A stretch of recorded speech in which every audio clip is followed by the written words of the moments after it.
What is up, Goth Gamer Nation? There was another Steam Next Fest, and with it, an updated demo for the System Shock remake being developed by Night Dive Studios, which is at the moment slated to be released in March of 2023. So this demo is kind of great. As someone who has a deep fondness for the original, and I like to think understands its strengths and its, I'm not going to say weaknesses, but its barriers to entry, the things that put off a lot of younger gamers within seconds of booting it up, I was very pleasantly surprised by this strange place between by-the-book remake and reboot they landed on. The original System Shock, if you've never experienced it, is a first-person action-adventure game, a keystone in the defining of that most divine of genre tags, immersive sim, about a hacker in a cyberpunk future, who is caught hacking into the files of a space station called Citadel, run by a corporation called Trioptimum. An executive with Trioptimum offers to drop all charges if the hacker grants him access to Shodan, the AI controlling all aspects of Citadel. He throws in a free surgery to install an expensive military implant to sweeten the pot. So he does that, and upon waking up in the medical bay of the Citadel, we find out that a lot of shit went down while we were out. Without its ethical constraints, Shodan has gone insane with power, turning the crew into cyborg zombies, and spends the length of the time trying to stop you, this interloper she knows nothing about, from thwarting her intentions to destroy Earth. Really, the plot is standard sci-fi fare in a lot of ways, but what makes System Shock really special was atmosphere. Its creepy, maze-like hallways, flickering lights, Shodan's threats, and the many audio logs, capturing the epitaphs of the ship's inhabitants, all of which now clamor to make you one of them. The starting area you explore in this demo, unless I'm misremembering, feels nearly one-to-one with the first area of System Shock 94, but only after staring at it for a real long time, which I did kind of obsessively. It was at least 10 minutes in that I stopped and thought, wait, I've been in this exact hallway before. I probably could have finished this demo in like 30 minutes, but I spent 2.5 hours just walking around and marveling at all the cute detail and environments. How newly stylized yet nostalgic it all felt, like walking around inside a cartoon you watched as a kid. The sleek yet chunky voxel art style and modern lighting really transforms it to this almost surreal, uncanny level. It was honestly really exciting seeing familiar things in sharp focus and in 3 dimensions. But what really made me was all the neat new additions. For starters, the hacker is still a silent, nameless protagonist, but he's got a little more of an attitude, and he does get to emote a lot more thanks to the amount of little immersive animations they include. Details like this are one of my favorite things in games, because they aren't necessary, they're just considerate. It strengthens my connection to the world in the game. Damn, bro, you gotta safely disconnect. You're gonna corrupt your data. Looking down and seeing my boots. Oh, seeing my hands climbing down a ladder. Yes, not seeing my reflection in the mirror. If only. Watching your HUD sort of come together diegetically as you literally put bits into your arms and head was the sort of thing you would imagine happening in the original but never expected to see. All of the tech feels appropriately anachronistic, still tactile. It's not all touchscreens and Bluetooth. I really enjoy the design of the weapons and the way they are handled. It's wild seeing these things that in 2D seemed like cartoony comic book ideas. I mean, they were so rudimentary that I never considered what a real-world counterpart would look like. And seeing them treated as a real-world weapon with clear, understandable mechanics, but looking the same, was fucking sick. Many of them have alternate fire options you can cycle through pretty easily, like overpumping the shotgun and swapping ammo types on the pistol. And the same logic applies to most things in the game, like the enemies. Some of them genuinely creeped me out now that I can better make out what they are and hear them clearly. The way they just kind of mutter to themselves while patrolling around.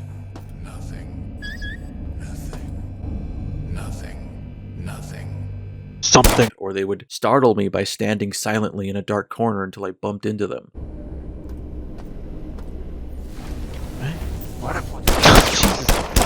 I never thought I'd have this particular joy realized, but I do like how everything ragdolls, even big scary robots, are reduced to floppy rubber men. And if you blow enemies up, you have to sift through all their scattered bits to pick up the items they had. I could find a dozen more moment-to-moment fun things that happened, but I'm sure once I play the full thing, I'll want to make a big video about all of them. Cyberspace, you get a couple opportunities to hop into it, and I do think it's certainly an improvement to an oft-maligned part of the game. I can see it getting more interesting as the challenge increases as well. Also love that they include the option to make it so if you die in the game, you die for real. Although I think they mean your character dies, which is fine. That's okay too.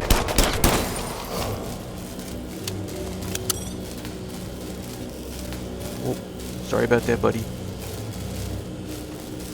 I feel like most of my criticisms are the complaints of a terminal gamer that frets about hyper-specific things. At the moment, I sense a slight disconnect when attacking enemies with melee weapons. I think it's in part visual, but maybe more so an audio thing. It's like it should feel weightier than it does. It feels like it's going to, but then it doesn't, really. Like there isn't much feedback telling me that I'm hurting this dude, unless his head explodes, and then I do get the message loud and clear. That feels good, but it's preceded by 2 or 3 kind of uninterrupted swing animations and is missing a good thwack. Just a meaty, metal hitting face sound. There are a few moments in cutscenes as well that just feel like there's supposed to be a little more sound happening, but they are oddly quiet. While I do love the ear-splitting soundtrack of the original, it was in your face, it was industrial. It was like a 9 Inch Nails MIDI played using the Half-Life 1 crowbar sound effect. In the best way possible. I don't at all mind someone, taking another look at what a System Shock soundtrack could be, tooling around with it, and what music I do hear in this demo I like. It's a lot more understated, mostly consisting of spacey, synthy ambience. Then it appropriately becomes more beat-driven and intense during combat. I do mourn the loss of having my ears blown out by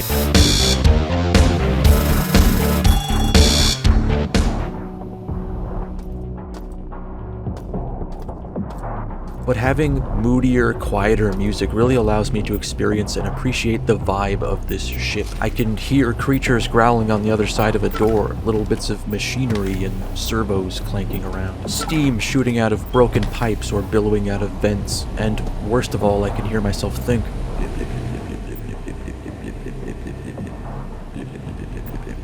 Shut up. Murder.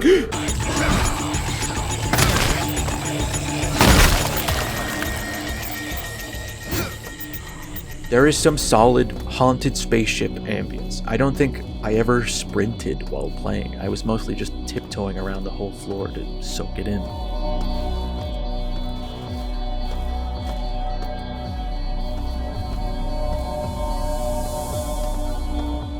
I think the new art style completely fits the tone of System Shock 1. I've seen a fair bit of complaints about it over the years, but they usually sound like they're coming from a perspective of, I really like System Shock 2, which was much more steeped in realism. And this game doesn't line up with my vision of System Shock 2, which is true.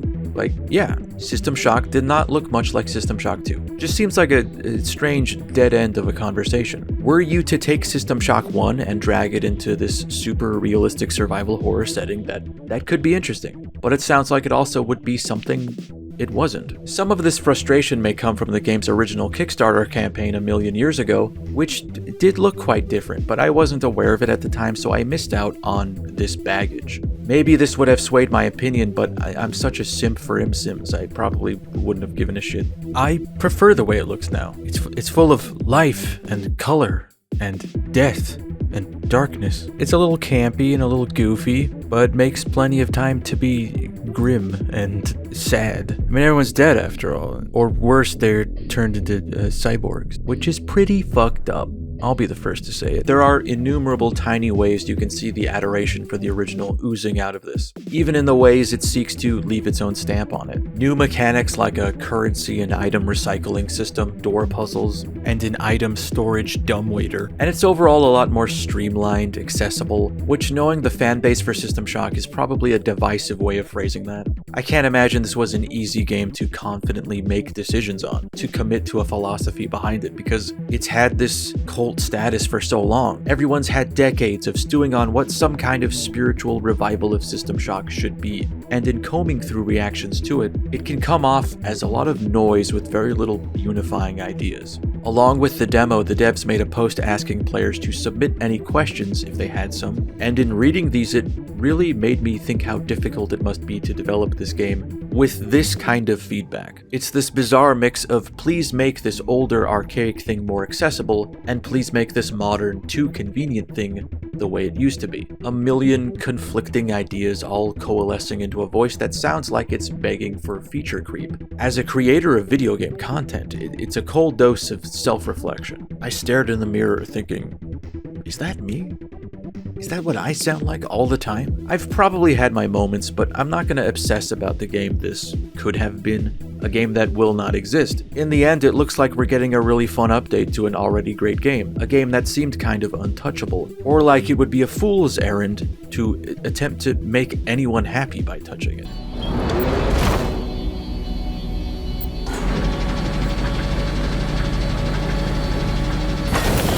Oh!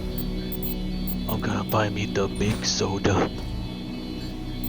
For me, all I want out of it is a solid single-player game in this style, expressing the same heart and attention to detail that lasts several more hours. I can't remember the last time I played a game that I was like compelled to keep playing it even though I knew it was actively destroying my sleep schedule, which I can never properly maintain. I had just gotten it to normal, but I said fuck it for Shodan, the original gamer girl boss, gatekeeping, cyber queening. Also, message to dev team, please make all animations even longer. Every second I see the hacker's hands doing something, I am brought closer to the edge of buying your game. Oh, I already did. I don't remember doing that. What, the request still stands?